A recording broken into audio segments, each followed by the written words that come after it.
Bom dia, professores.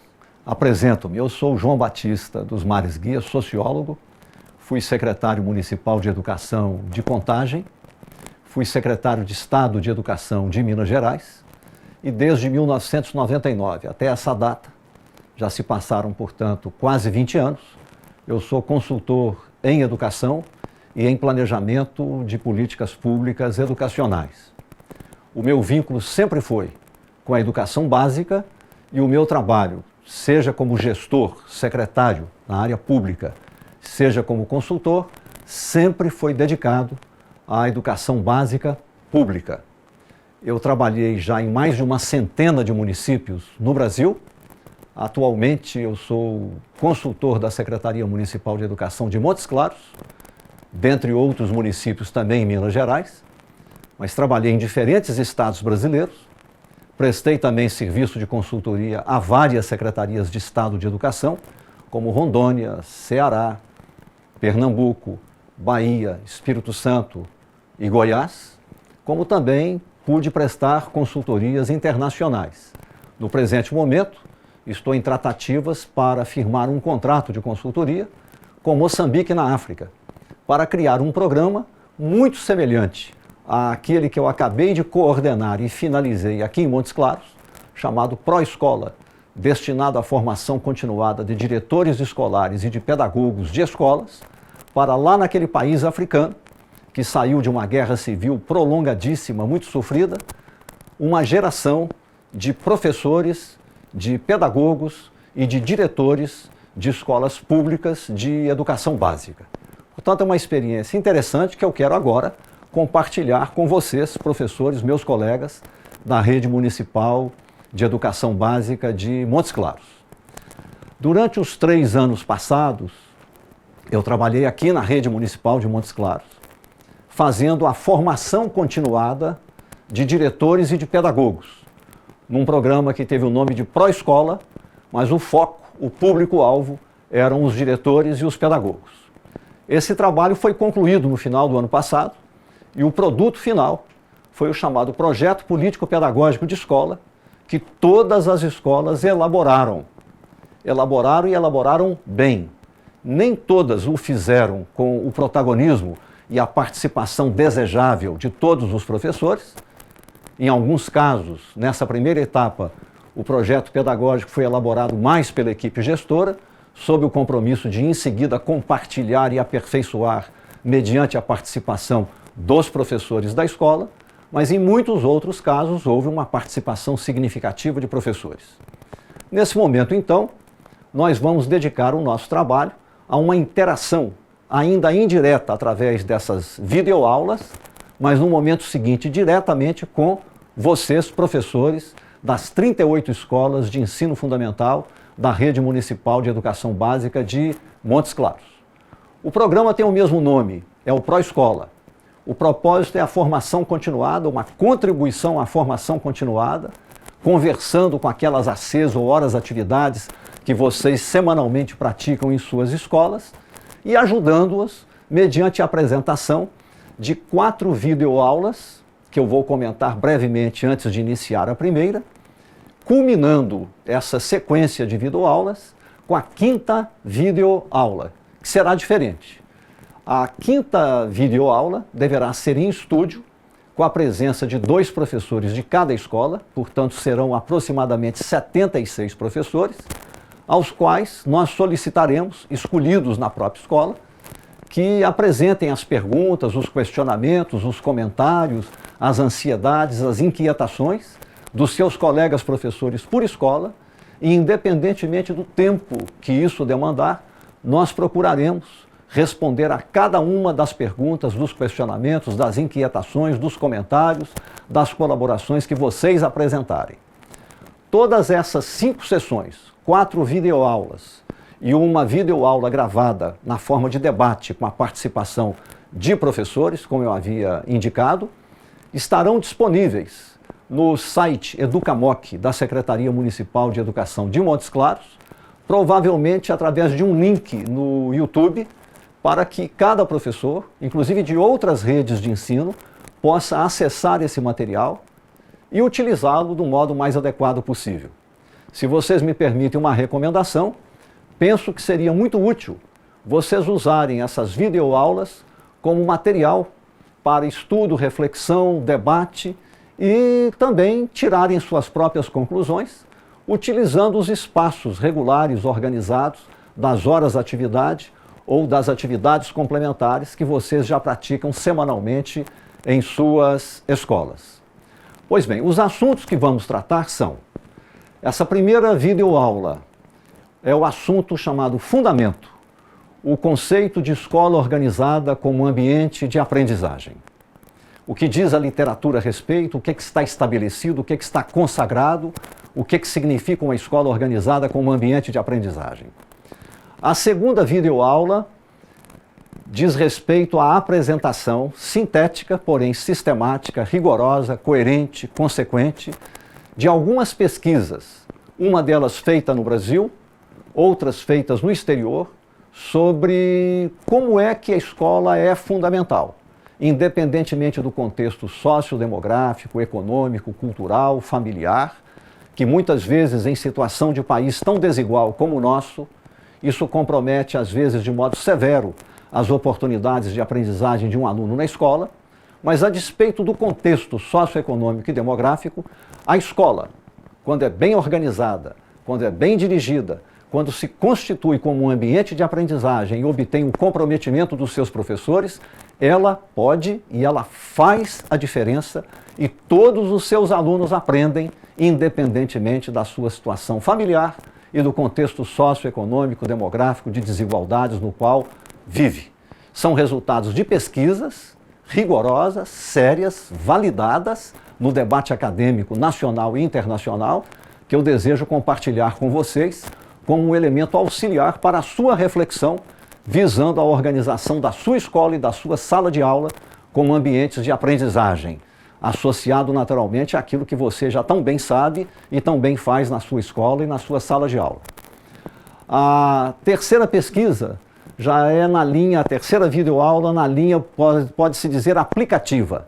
Nós vamos usar esses conhecimentos provenientes da primeira videoaula e da segunda videoaula de modo aplicativo, como se estivéssemos na escola e na sala de aula, para tratar do portfólio do professor. Isto é, indicações metodológicas adequadas sobre planejamento semanal de aulas, a melhor maneira de elaborar um planejamento semanal de aulas e um modo mais adequado também de avaliar a aprendizagem de alunos.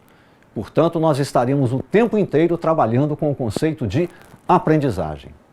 A quarta e última videoaula é uma reflexão mais complexa, mais extensa, não necessariamente contextualizada na rede municipal de Montes Claros, mas, porém, mais abrangente sobre o assunto qualidade em educação e equidade.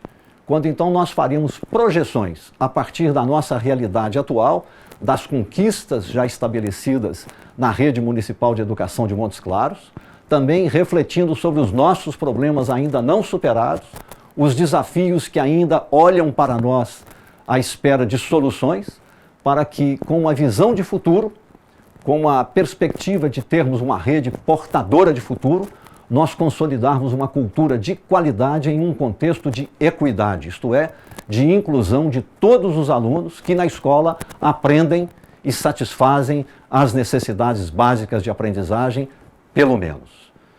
Isto dito, apenas relembrando, todo esse material, tendo sido objeto já de reflexão da parte de vocês nas horas de atividade ou nas atividades complementares semanais nas suas escolas, será o momento, então, com base nessa reflexão, nas questões que vocês formularem, nas inquietações, nos comentários, nas críticas que desejarem apresentar, todas elas com mais absoluta liberdade, faremos o nosso encontro de debate, uma rodada de debate, integralmente gravada, sem edição, para que então possamos disponibilizar esse material do debate com todos vocês, complementando esse ciclo de formação continuada com essas 5 videoaulas. Dessa maneira, portanto, eu os convido a participar conosco, a refletir sobre esse material, e nós passaremos agora a nossa primeira videoaula, que é o curso Pró-Escola, formação continuada de gestores escolares e de professores, nessa etapa tratando-se de formação de professores, e o tema geral, a organização da escola como ambiente de aprendizagem. Primeira aula, o conceito de escola organizada como ambiente de aprendizagem. Escola organizada como ambiente de aprendizagem é aquela onde todos os alunos, sem admissibilidade de exceção ou de exclusão, satisfazem, pelo menos, as necessidades básicas de aprendizagem em cada momento da escolaridade. O conceito de necessidades básicas de aprendizagem foi elaborado durante a Conferência Mundial sobre Educação para Todos, realizada em Jomtien, Tailândia, no ano de 1990. Um breve comentário. 157 nações, sob a coordenação da Organização das Nações Unidas, reuniram-se em Jomtien, Tailândia, na Conferência Mundial sobre Educação para Todos e produziram um documento síntese chamado Carta Mundial sobre Educação para Todos e Todos pela Educação. Foi nessa conferência que nasceu a ideia dos seminários ou congressos em nível de município, em nível de estado, em nível de país, feitos periodicamente, em alguns casos ano a ano, em outros casos a cada biênio, em outros casos até num prazo mais dilatado, para que municípios, estados e países pudessem elaborar e continuamente rever os chamados planos decenais de educação. Os encontros anuais, bianuais ou trianuais ou quinquenais seriam de revisão e de adaptação. Mas essa ideia de planos decenais de educação vem da Conferência Mundial sobre Educação para Todos. A ideia da elaboração sistemática e contínua de planos de desenvolvimento da educação floresceu nessa conferência, que a todos também sensibilizou sobre a relevância da participação das famílias na vida escolar, a organização de colegiados escolares. Vocês veem hoje a importância dos colegiados escolares e dos grêmios estudantis, quando agora nós assistimos em diversos estados do país os estudantes, especialmente do ensino médio, assumindo um protagonismo, uma participação intensa, propondo e reivindicando reformas e a reorganização da vida escolar, inclusive no aspecto curricular. E também sobre a indispensabilidade das avaliações da aprendizagem, seguidas das intervenções pedagógicas pertinentes. Desde 1995 e em continuidade até 2016, o Brasil adotou, pelo menos intencionalmente, a ideia retora da satisfação das necessidades básicas de aprendizagem. No que concerne às avaliações externas da aprendizagem, tanto o Sistema Nacional de Avaliação da Educação Básica, cuja sigla é SAEB, quanto a Prova Brasil, que se condensa nos resultados do IDEB, operam com a concepção de escalas de proficiência, que é um conceito que é muito importante que você, professor, o compreenda na plenitude e utilize de modo prático aplicativo no seu trabalho no dia a dia. Proficiência aplicada à educação significa, dado um referencial curricular, o que se espera que o aluno precisa conhecer e saber fazer, isto é, aplicar aquele conhecimento na resolução de problemas, por disciplina e por ano de escolaridade, ao longo da escolaridade, seja no ensino fundamental, seja no ensino médio. Construídas segundo 5 categorias de desempenho, que são as seguintes. Desempenho muito crítico. Numa escala de medida de desempenho do aluno de 0 a 10, é como se o aluno, ou a escola, ou a rede de ensino, no caso de resultados do IDEB, obtivesse um resultado no intervalo de apenas 0 a 3. O desempenho acadêmico crítico é como se o aluno, ou a escola, ou uma rede de ensino demonstrasse um desempenho maior do que 3 e até menor do que 5. O desempenho básico ou intermediário é como se o aluno, a escola ou a rede de ensino obtivesse um resultado nas avaliações da aprendizagem dos alunos igual a 5 a menor do que 6. O desempenho suficiente seria o mínimo de 6 a menor do que 8, e o desempenho avançado seria de 8 e mais até 10. Bem, essas 5 categorias analíticas, que, dada uma escala de notas de 0 a 10, descrevem o desempenho obtido por aluno ou alunos numa sala de aula, numa escola ou numa rede de ensino, tem origem a partir do conceito de satisfação de necessidades básicas de aprendizagem, formulado em 1990 na Conferência Mundial sobre Educação para Todos, a partir do momento que o enfoque deixa de ser o ensino para ser a aprendizagem dos alunos. O ensino, portanto, a serviço da aprendizagem dos alunos. A partir de então, nós temos uma mudança cultural e pedagógica muito significativa. O professor passa a ser desafiado a disponibilizar a cultura intelectual, científica e acadêmica que ele detém a serviço da aprendizagem do aluno, o que vai requerer dele a capacidade metodológica de transposição didática dos seus conhecimentos para aqueles alunos reais que ele tem, segundo a faixa etária, segundo o ano de escolaridade, buscando, portanto, didatizar do melhor modo possível e com planejamentos semanais de aula aplicados e verificando a aprendizagem dos alunos de maneira sistemática ou coerente e consequente. Bem, dentro desse conceito de satisfação de necessidades básicas de aprendizagem e a partir dessa orientação geral emanada da Conferência Mundial sobre Educação para Todos e Todos pela Educação de Qualidade, o que se tem? Quando um aluno na nossa sala de aula ou na nossa escola obtém desempenho muito crítico ou desempenho crítico, portanto, abaixo do mínimo de 5, esses alunos não são apenas diferentes dos demais. Eles são pior, eles são desiguais. Que a diferença é da condição humana.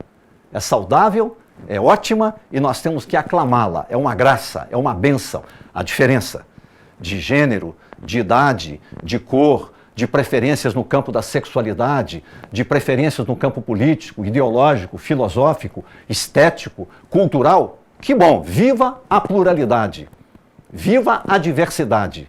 Viva a pluralidade da vida, que clama por tolerância, por paz, por compreensão, por capacidade de ouvir o outro, interagir, argumentar e assim por diante. Conviver civilizadamente. Aqui, entretanto, nós estamos falando de desigualdade.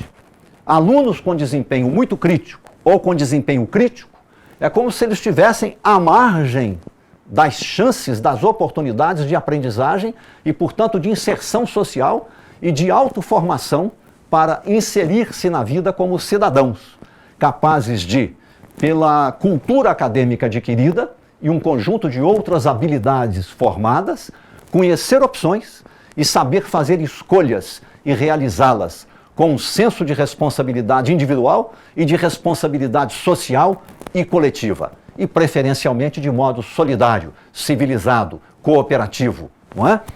Então, o muito crítico e o crítico, isto é, desempenhos na faixa de 0 a menor do que 5, é como se o aluno estivesse excluído das possibilidades de escolarização e de aprendizagem, ainda que matriculado na vida escolar. São aqueles alunos que as reflexões, os estudos estatísticos e analíticos sobre educação falam, por assim dizer, como se fossem os analfabetos funcionais, que, embora escolarizados, eles não aprendem o que deveriam aprender. Aí vem o conceito de básico ou intermediário.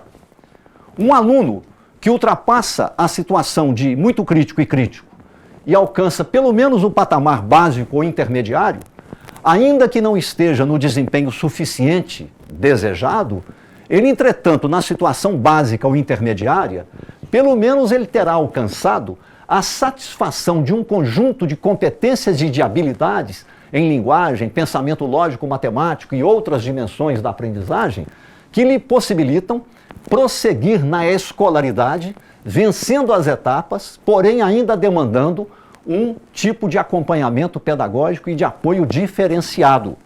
São alunos, nesse caso, já não desiguais, diferentes, portanto, com déficits ainda de aprendizagem e que demandam um acompanhamento, um plus, uma ação de equidade dentro da escola, com foco nos alunos mais vulneráveis.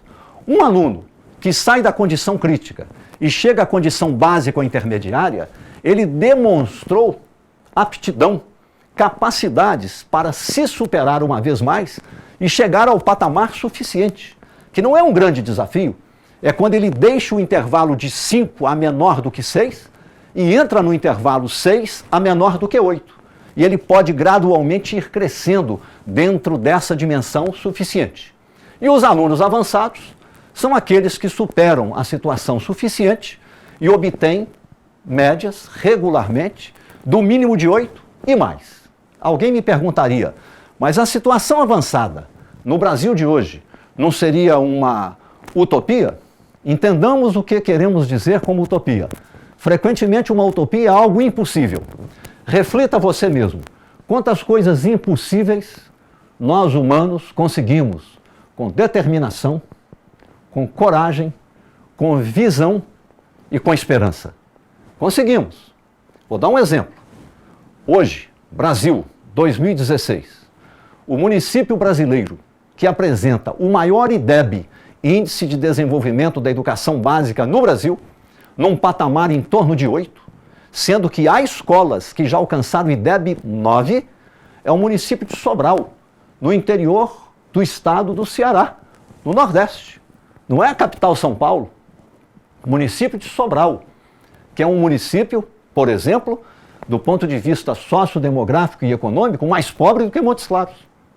Entretanto, tem a melhor educação básica do Brasil e tem sido objeto, inclusive, de visitação internacional de pesquisadores que querem entender como é que o primeiro mundo em educação já existe no Brasil e, ao invés de existir no lugar mais rico do Brasil, que é em São Paulo, existe no Nordeste, no Ceará e não na capital, lá no interior. Então é muito importante que vocês acessem via internet o que está acontecendo em Sobral, para nós vermos que é possível, aqui em Montes Claros, nós brilharmos tanto quanto Sobral está brilhando. Não há razão para não ser assim, né? Então podemos chegar a um patamar avançado. Podemos ter uma rede de ensino fundamental na qual todos os nossos alunos, sem nenhuma exceção, estejam situados pelo menos no patamar suficiente e um percentual elevado no patamar avançado. Atualmente não é essa a nossa situação. Nós estamos melhorando, porém, gradualmente, de modo ainda muito lento. Nós temos alunos em situação muito crítica, temos alunos em situação crítica, temos alunos em situação básica, temos alunos em situação suficiente e muito poucos em situação avançada. Então nós temos que mudar o nosso perfil. O primeiro passo é não termos mais nenhum aluno em situação muito crítica e nenhum aluno em situação crítica. Isto é, eliminar as desigualdades educacionais dentro da própria escola, do próprio sistema de ensino. O segundo passo é gerar as oportunidades consecutivas para que os alunos, na situação básica, progridam para a suficiente e possam continuar progredindo dentro da faixa de desempenho suficiente, podendo vir a alcançar o avançado. A ideia de excelência em educação não parece apropriada, penso, vez que não se fundamenta no reconhecimento empírico dos alunos reais, com seus ritmos e histórias de escolarização tão desiguais e diferenciados, sendo pouco ou nada sensível aos fatos demográficos, das desigualdades sociais e da situação ainda patente e dominante de profunda desigualdade de oportunidades de acesso à educação de qualidade. O que está dito aqui não é contraditório com o que falei anteriormente. Por quê? Porque a ideia de excelência é uma ideia de unificar todos os alunos, independentemente da situação socioeconômica e demográfica, como se todos pudessem alcançar um patamar avançado. Não quer dizer que isso não seja possível. Provavelmente será possível na linha do tempo. Mas o ideal nosso não é propriamente a excelência. O ideal nosso, num primeiro momento, é não termos mais nenhum aluno na situação muito crítica, nenhum aluno na situação crítica. Vou dar um exemplo. Um aluno que está no 5º ano. o gênero de texto que ele deveria estar trabalhando com ele é o literário, o poético e o alfanumérico. O alfanumérico. Desafios de mais alta ordem.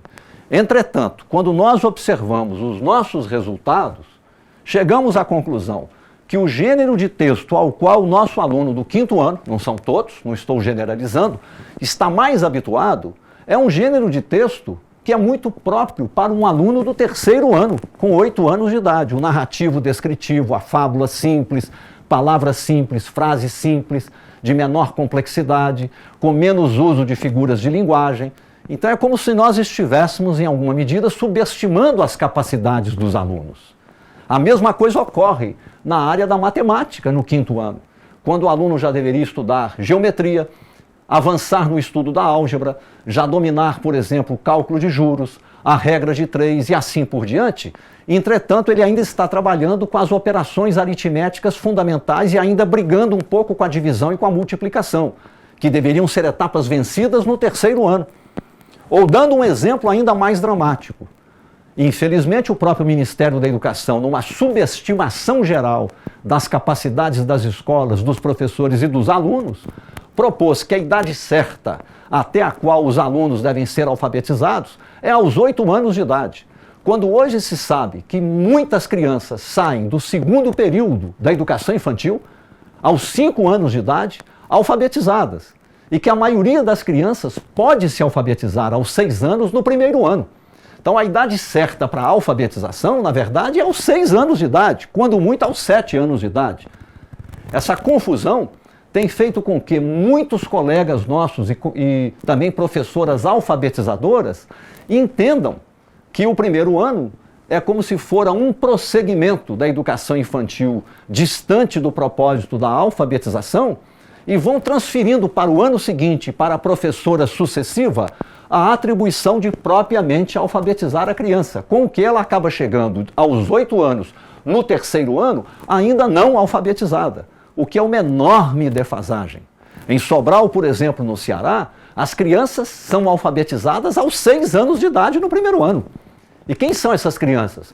Filhas de trabalhadores pobres, de baixa escolaridade, inclusive de trabalhadores rurais, de baixa escolaridade, de baixa renda. As pessoas mais desiguais, das famílias mais desiguais. Entretanto, as crianças brilham. Por quê?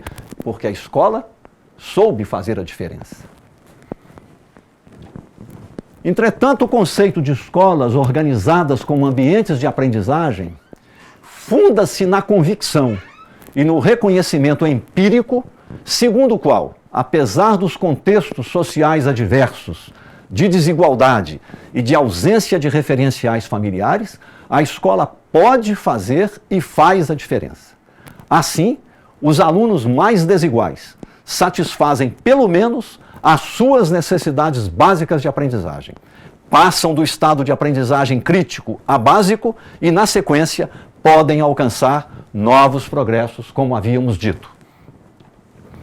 Escolas fracassam quando não são capazes de elevar os alunos com desempenhos muito crítico e crítico, pelo menos ao patamar básico ou intermediário.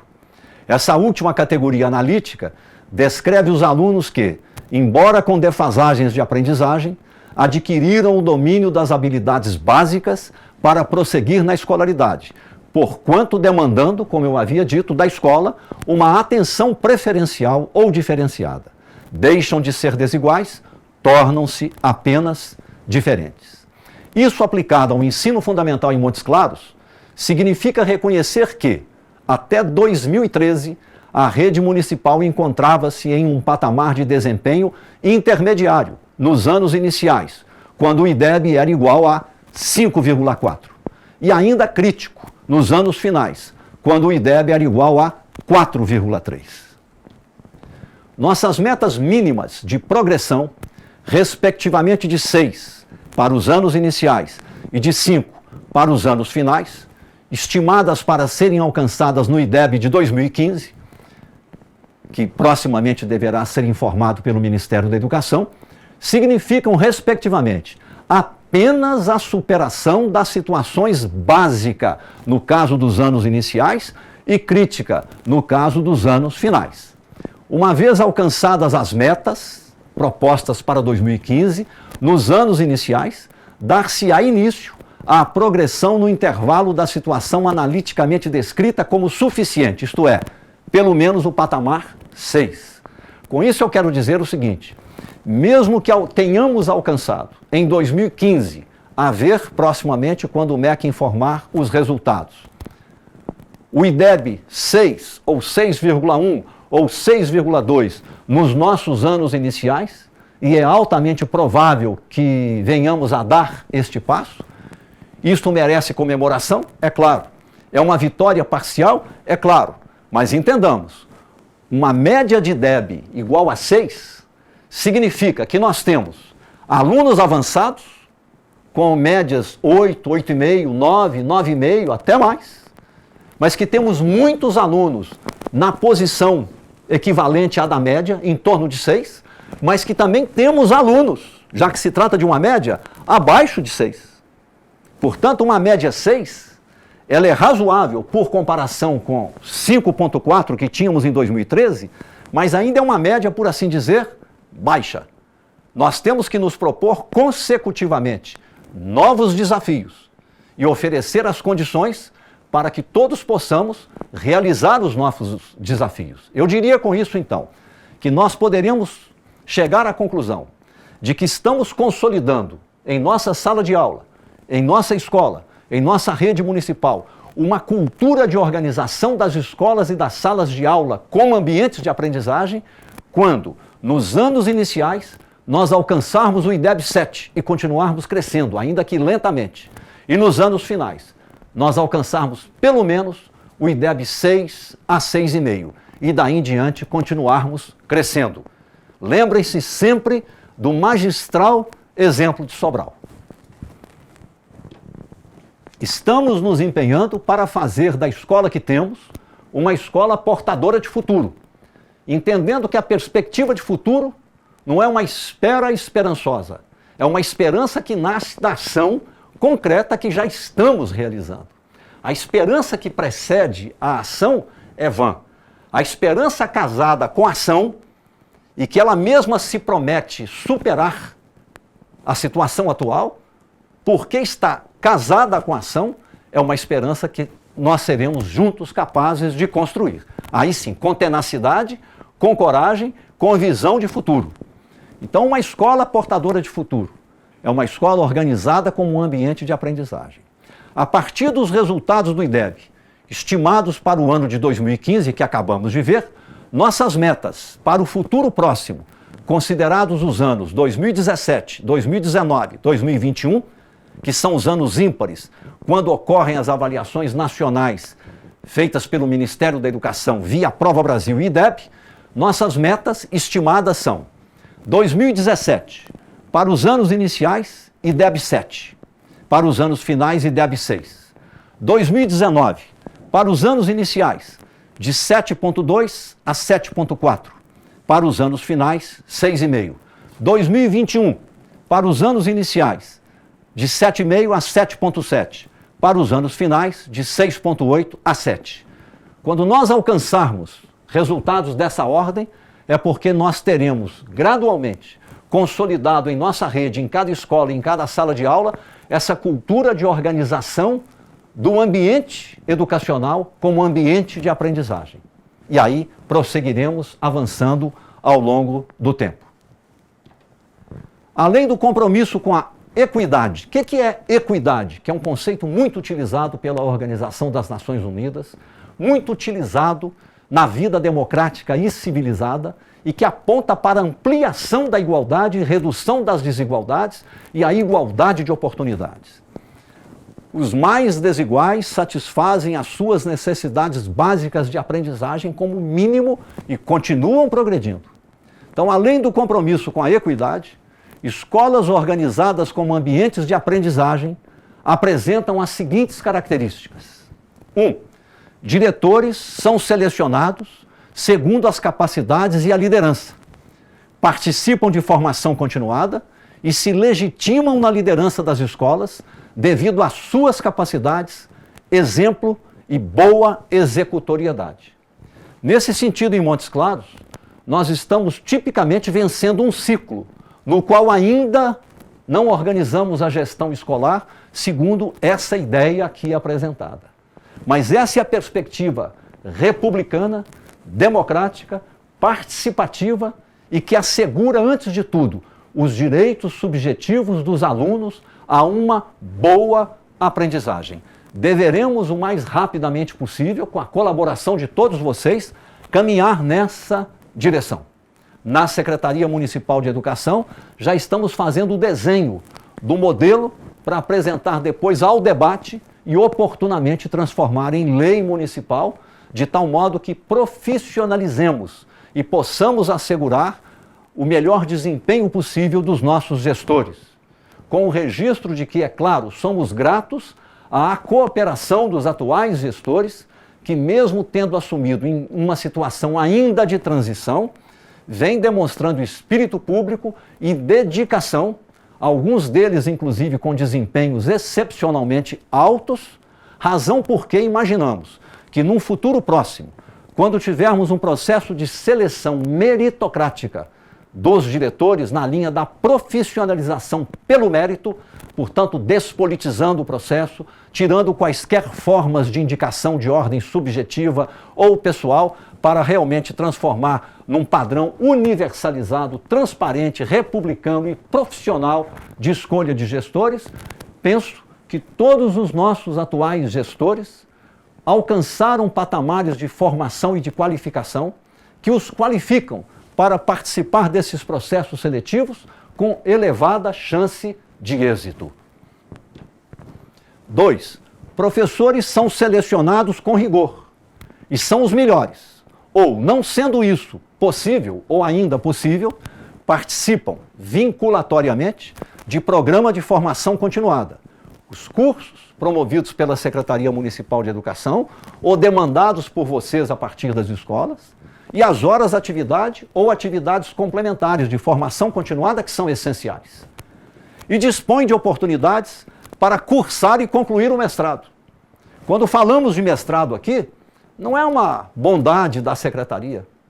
Isso é uma meta do Plano Nacional de Educação e é uma meta do Plano Municipal Decenal de Educação, que foi coordenado pelo secretário adjunto da Secretaria Municipal de Educação, o professor Wagner Cardoso, e que está escrita em lei municipal, que nós temos um prazo de 10 anos para já ter um percentual elevado de nossos professores incluídos em curso de mestrado ou já com o mestrado concluído.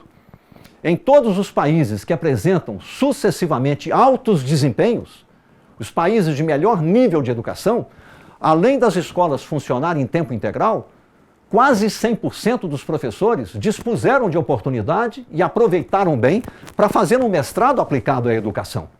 Então, quando falamos disso tudo aqui, nós sabemos que temos duas figuras centrais, os alunos e os professores. E nós estamos a serviço desse par de sujeitos fundamentais, o aluno e o professor. E ao professor nós precisamos e devemos oferecer-lhes as melhores oportunidades de formação continuada. 3. Professores são incentivados e dispõem de uma carreira que valoriza a meritocracia, baseada em oportunidades razoavelmente igualitárias de progresso funcional. A secretária municipal de Educação, a professora Sueli Reis, tem na sua agenda para este ano de 2016, como a primeira prioridade, a finalização da proposta preliminar do plano de carreira do pessoal do magistério, que na sequência não virá como um pacotão, será apresentado aos professores e às escolas para um ciclo de debates e coleta de sugestões na forma de emendas para ter uma segunda e definitiva redação e ainda neste ano de 2016, no momento oportuno, que não coincida com o processo eleitoral, esse projeto de lei chegar à Câmara Municipal para deliberação. Lembrando que no nosso Plano Municipal Decenal de Educação, a meta correspondente a plano de carreira estabelece que a Secretaria Municipal de Educação tem o dever de encaminhar via o Executivo à Câmara Municipal o plano de carreira no ano de 2016. Não diz o mês, mas dentro do ano de 2016. Então, se nós queremos essa melhoria geral, é preciso oferecer e garantir aos nossos professores uma perspectiva de carreira, mas não carreirismo. Carreirismo é crescer o salário ou a remuneração por gravidade, independentemente do desempenho. Isto é, tempo de serviço, gratificações e coisas dessa natureza. Quando nós falamos em meritocracia, a base é igualdade de oportunidades. Todos disporem das mesmas oportunidades, bem razoáveis. E nesse processo, mediante avaliação de desempenho, com a própria participação do professor, que também se autoavalia, e outras considerações que devem entrar no processo de avaliação, nós então valorizarmos o professor em uma carreira progressiva cujo fundamento meritocrático seja a premiação ou a valorização segundo o desempenho. Isto é, o professor faz um trabalho que organiza a sua sala de aula e a escola com um ambiente de aprendizagem e os alunos do professor aprendem. Os que estavam em situação crítica passam a situação básica, maior número passa a condição suficiente e alguns, inclusive, chegam à situação avançada. Isto é, um professor que cuida pela dedicação, pela proficiência do seu trabalho, da aprendizagem dos alunos. Ele tem que ser reconhecido e valorizado ao longo da carreira, e bem valorizado. 4. Professores presentes e colaborativos. Têm consciência da sua intransferível responsabilidade individual e coletiva pela aprendizagem e pelos resultados alcançados pelos alunos. Claro que quando se trata de aprendizagem de aluno, nós temos uma responsabilidade macro de um governo, uma responsabilidade mais específica, organizacional, coordenadora de uma secretaria de educação. Temos a responsabilidade, que não é pequena, do diretor escolar e dos supervisores pedagógicos. Mas temos as responsabilidades individuais e mesmo coletivas de cada professor e dos professores na escola. Portanto, é um grupo de corresponsabilidades. Um bom professor faz a diferença na sala de aula.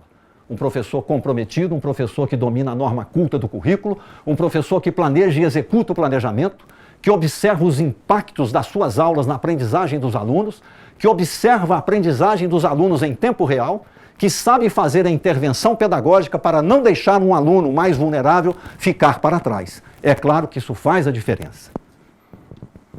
5. Dos professores é exigido o máximo desempenho, como em toda boa profissão, em todo lugar onde há proficiência. E a eles são asseguradas oportunidades de formação continuada e para cursar um mestrado. Deixa eu dar um exemplo aqui o que é exigir o máximo de desempenho.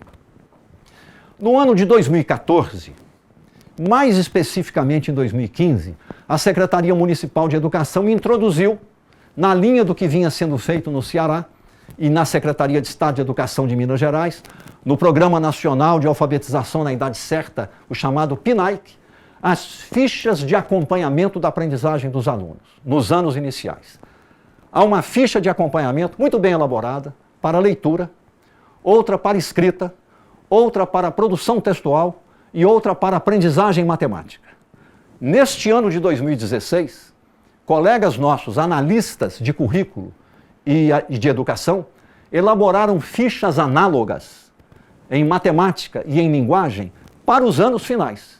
E isso poderá continuar estendendo-se às demais disciplinas. Qual é o papel dessas fichas, entre aspas?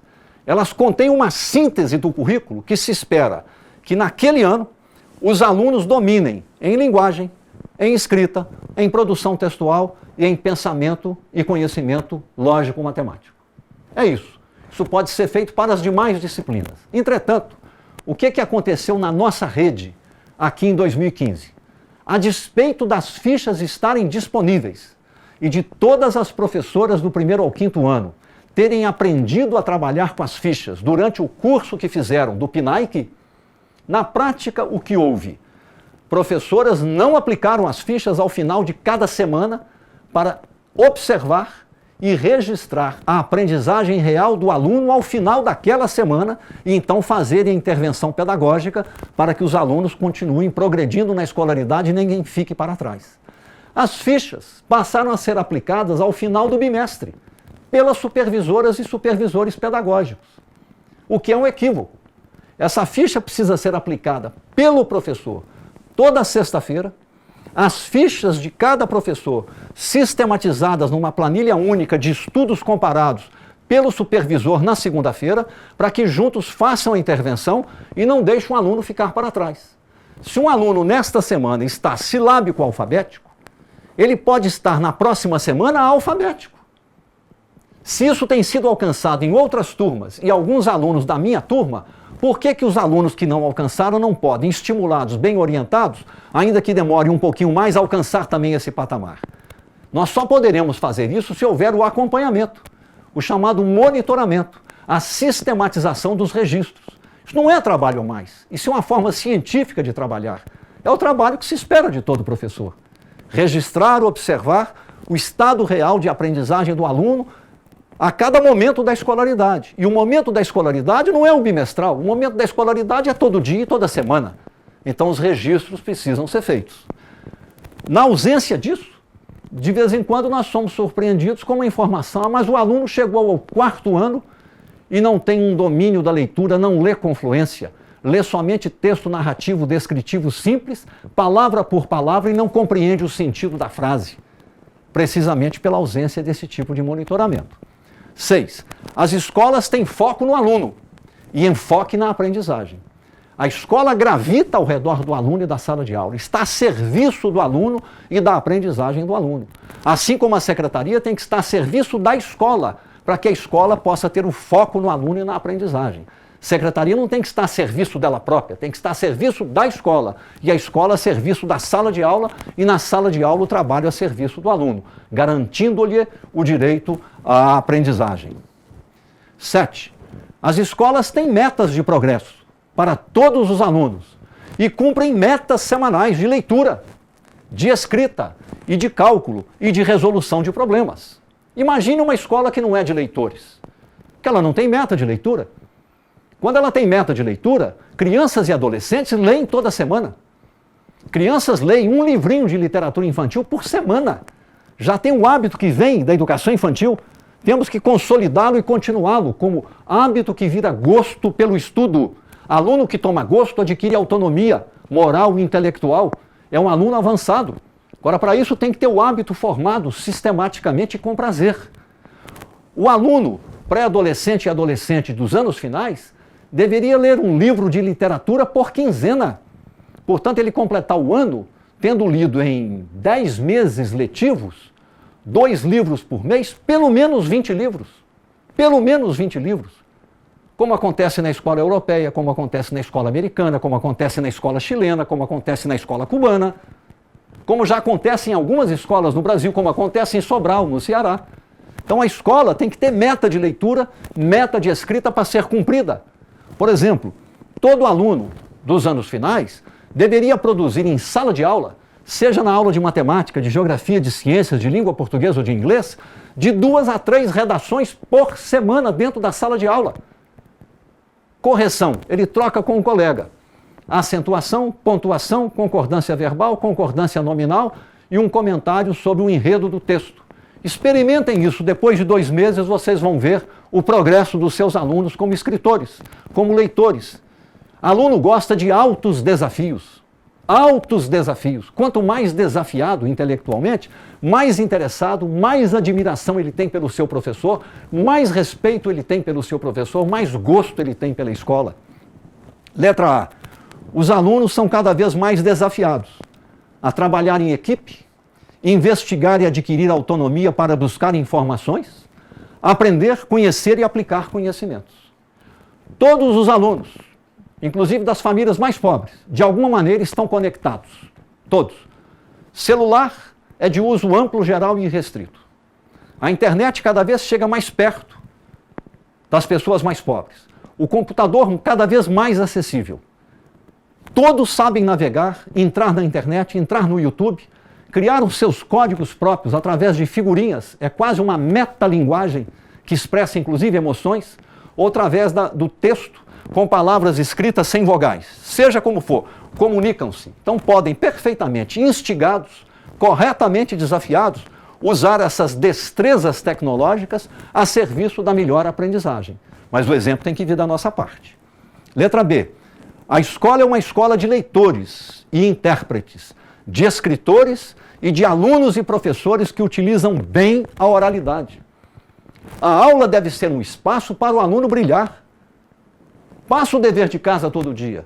Corrija o dever de casa todo dia em painéis de debate, para os alunos argumentarem, usarem a oralidade, estimulem atividades didáticas que permitam aos alunos desenvolver o raciocínio, a reflexão expresso oralmente, além da cultura escrita e da leitura sistemática. 8. Os gestores monitoram os processos de ensino e de aprendizagem. A. Os professores aplicam semanalmente as fichas de acompanhamento da aprendizagem, como eu havia dito. B. Os supervisores pedagógicos fazem o controle semanal do progresso dos alunos e dos professores e orientam a intervenção pedagógica. Se o supervisor pedagógico não observa e não faz semanalmente o registro do progresso dos alunos, dos professores que ele supervisiona, a pergunta é: qual é a função da supervisão pedagógica? Essa é a função essencial. Acompanhar em tempo real, monitorando para programar intervenções, a aprendizagem dos alunos, através da interação direta com o professor e da interação direta com o aluno, e orientam a intervenção pedagógica. 9. As metas são cumpridas e até mesmo ultrapassadas, e nenhum aluno fica para trás. Isso é uma característica essencial da equidade. Equidade tem a ver com um predicado fundamental da vida em democracia, da vida republicana, de uma sociedade mais livre e que se pretenda mais igualitária. Nós construímos a igualdade não é mediante ideais revolucionários. Nós construímos a igualdade com muito mais efetividade quando nós somos capazes de, no dia a dia, por exemplo, na nossa sala de aula e na nossa escola, as paixões do coração, que são fundamentais, realizarmos a equidade. Cuidarmos dos alunos que estão ficando para trás e não deixá-los para trás. Às vezes a resposta do nosso aluno, que você, professor, não o conhecia e vai ter o primeiro contato com ele, ele está agressivo, mal educado, incivilizado, rosto crispado, agressão gestual, agressão verbal, uma disposição para gestos violentos, o que fica muito desagradável e às vezes até atemoriza, intimida um professor. Nós sabemos das realidades do dia a dia. Entretanto, somos humanos. Essa figura humana não era assim, não nasceu assim. Quantas decepções, quantas frustrações ele teve. Imagina uma pessoa que de ano a ano é desafiado no mesmo patamar de desafios a ler o mesmo gênero de textos sem nenhuma progressão, ou se ficou para trás, não teve a assistência devida e foi ficando para trás, e ele mesmo não se perdoa. Ele se percebe como uma pessoa incapaz. E como é que pode um jovenzinho, um adolescente, perceber-se como incapaz? Há dor pior do que essa? Ele se pune na ausência de uma racionalidade, de uma elevação cultural, de uma capacidade reflexiva e de orientações. Ele se pune punindo o outro, com indisciplina, com agressividade gestual, verbal, eventualmente até física. Então nós temos que entender, é difícil, dificulta muito para o professor, inclusive psicologicamente, emocionalmente, dificulta. Mas é a vida como ela é. Nós estamos lá e eles estão lá, são criaturas humanas. E juntos, não é cada um sozinho, como santo, mártir e herói, juntos nós vamos aprender a enfrentar e a superar situações assim. Cada um de vocês tem experiências notáveis nessa área. 10. O currículo prometido é cumprido pela escola. Isso também é essencial. Os alunos saberem que temos uma proposta curricular. Os professores terem o domínio da norma culta do currículo e aquilo que é prometido ser cumprido e bem. A. Professores dispõem de tempo e de oportunidade para a formação continuada. Vocês têm uma jornada. 1/3 da jornada está garantido por lei. É para atividades fora da sala de aula. Entre elas a hora-atividade ou atividade complementar. No meu tempo não tinha nada disso. Era aula, aula, aula, aula, aula e você estudava por sua conta à noite ou sábado. Hoje, felizmente, temos 1/3 da jornada remunerada, integrada ao contrato de trabalho, para que você disponha de tempo, inclusive na própria escola, para fazer a formação continuada. Estudam o currículo e planejam o currículo em ação, através dos planejamentos de aulas. Que o currículo não é só o discurso teórico dos descritores curriculares. É o como eu didatizo o currículo. Isto é, como é que eu faço a transposição didática do currículo para o chão da sala de aula, levando em conta os alunos reais que eu tenho para que eles aprendam aquilo que se espera que aprendam e que têm direito a aprender. B. As escolas e os professores participam de processos incrementais de elaboração curricular. Isso aqui é uma dívida enorme que nós temos com vocês, professores, que aqui no Brasil é curioso.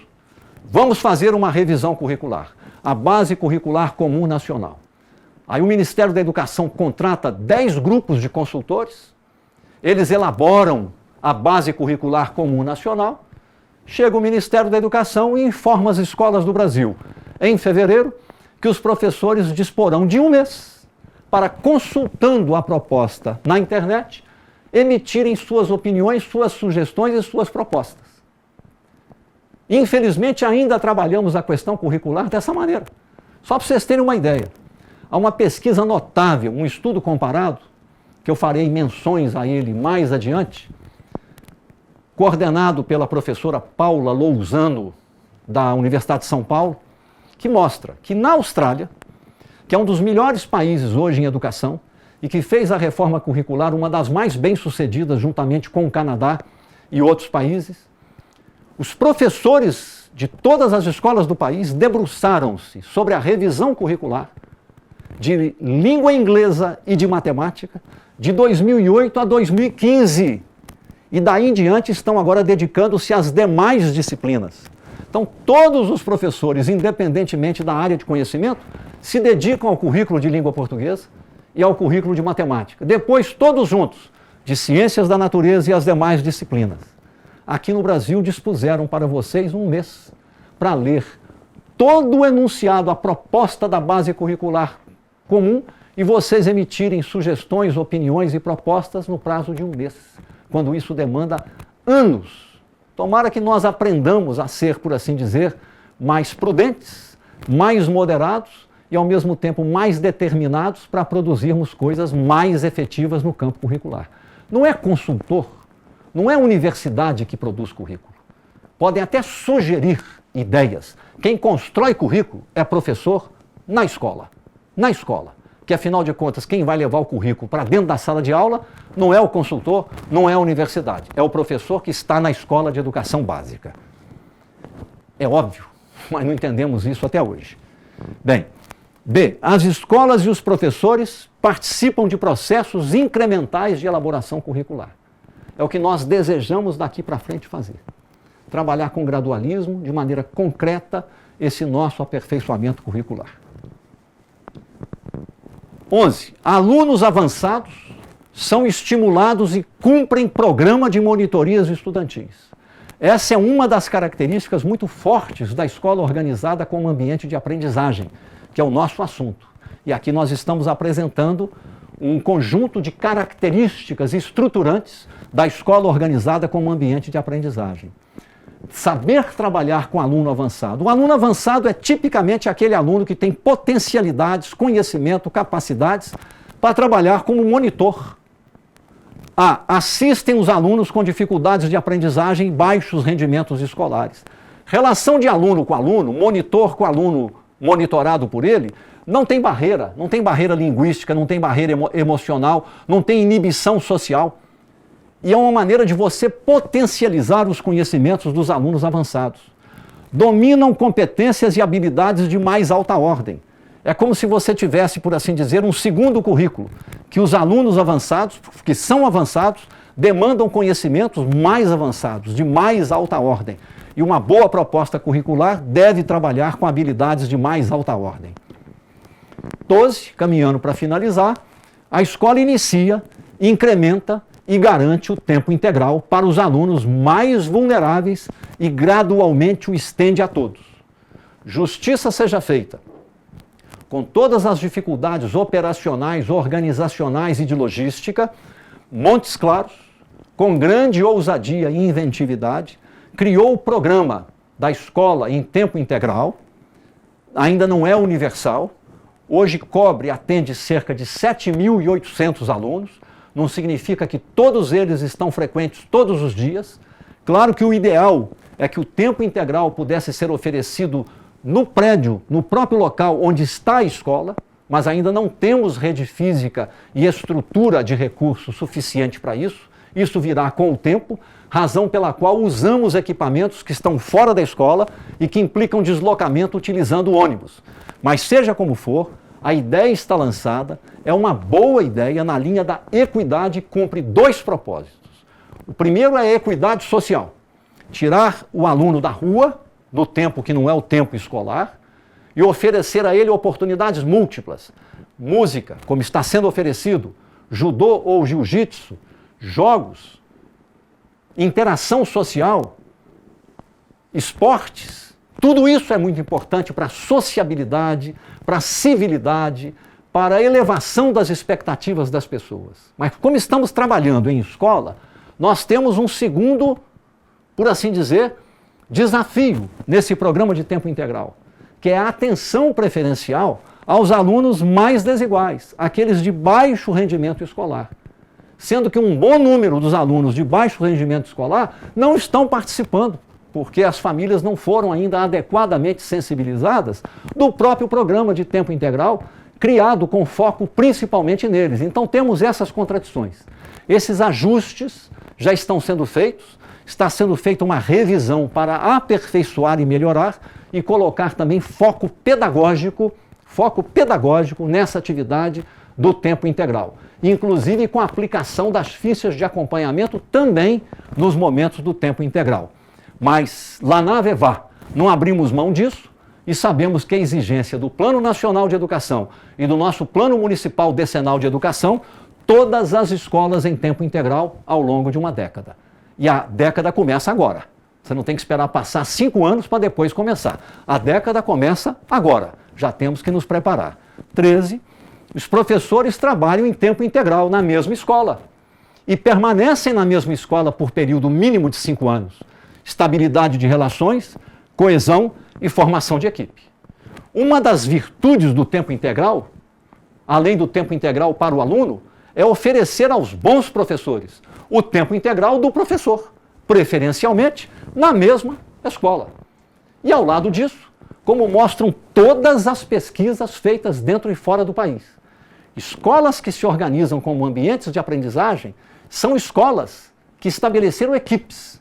Os profissionais da educação, professores e gestores, trabalham juntos ao longo do tempo, compartilham ideias, projetos, expectativas, esperanças, divergem sobre muita coisa, mas respeitam-se e divergem respeitosamente, mas constroem um projeto de escola, assumem compromisso com a escola, gostam do que fazem e a vida continua.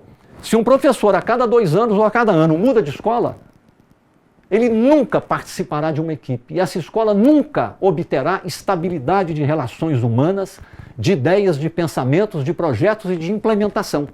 Ela sempre está em mudança aleatória, então ela não tem perspectiva de futuro, razão pela qual em todo lugar do mundo, exceto ainda no Brasil, as pessoas, profissionais, professores permanecem na mesma escola, no mínimo, por 5 anos consecutivos. 14.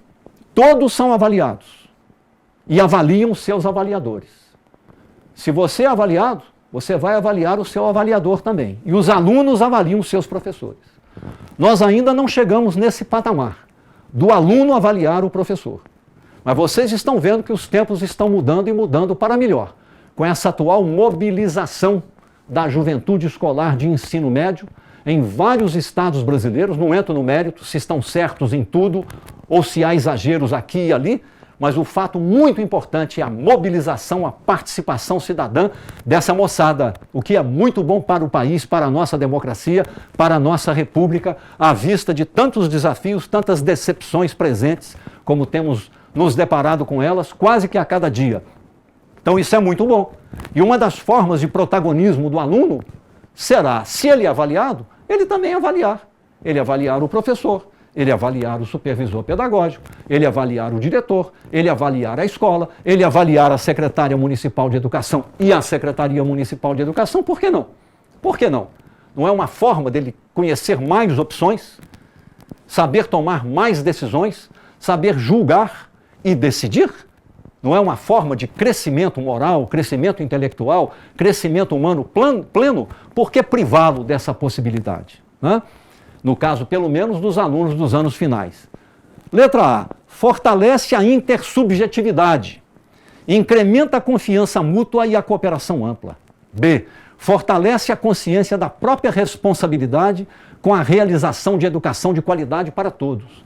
Alunos que também avaliam a educação que lhes é proporcionada e da qual eles participam como sujeitos num processo protagônico, se sentem mais comprometidos e compreendem melhor o que se quer com a educação de qualidade para todos e passam a agir e a cobrar para que a qualidade aconteça.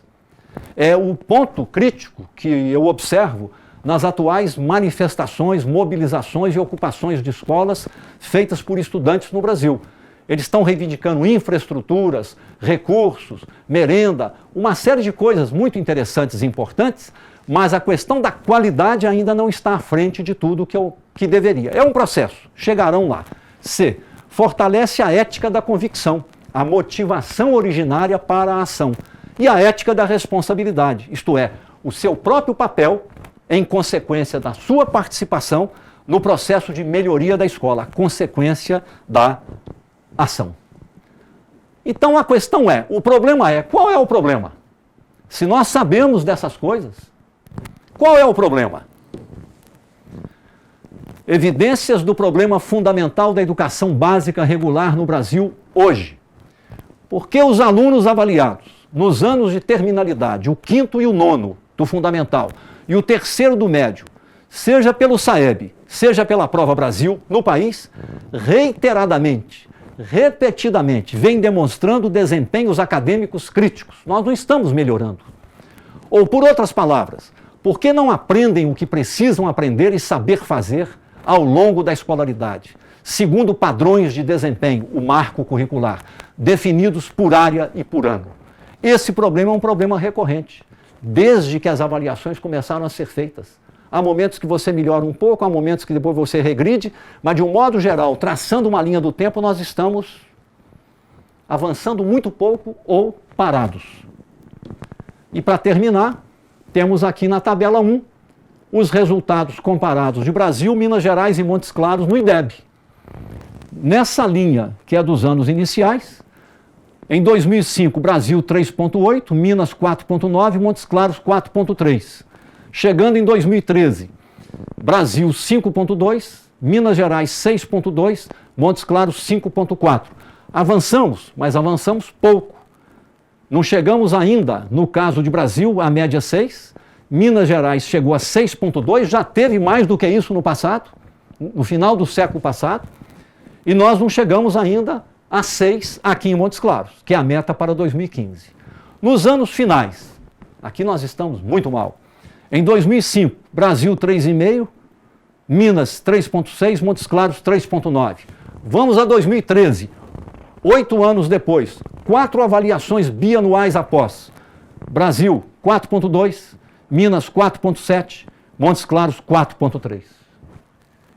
Isso praticamente não é avanço, isso é crise. Nossa meta, muito modesta, em nome do realismo pragmático, apenas 5. Que é muito baixo, mas um resultado que seria melhor do que 4,3. E no ensino médio é essa tragédia. 3,4 Brasil, 3,4 Minas Gerais em 2005, quando chegamos em 2013, Brasil 3,7, Minas Gerais 3,6. Ou seja, melhores resultados nos anos iniciais não se transferem para os anos finais. E os próprios resultados dos anos finais, que são muito críticos, ainda são piores no ensino médio. Isso não é trajetória de cidadania, isso é crise. E todos nós temos as nossas responsabilidades nessa crise. Ninguém é inocente nessa história. Todos nós temos nossas responsabilidades. E precisamos refletir sobre isso. Esse é o convite, professora, professor, meus colegas, para que façamos essa reflexão e vocês tirem, com a inteligência que têm, as suas próprias conclusões, reflitam sobre as suas práticas e, no que couber, procurem melhorar o trabalho geral da escola, a sua sala de aula e colocar todo o seu trabalho, coração e mente, a serviço da organização da escola e da sala de aula como um ambiente de aprendizagem. Muito obrigado. Até a próxima.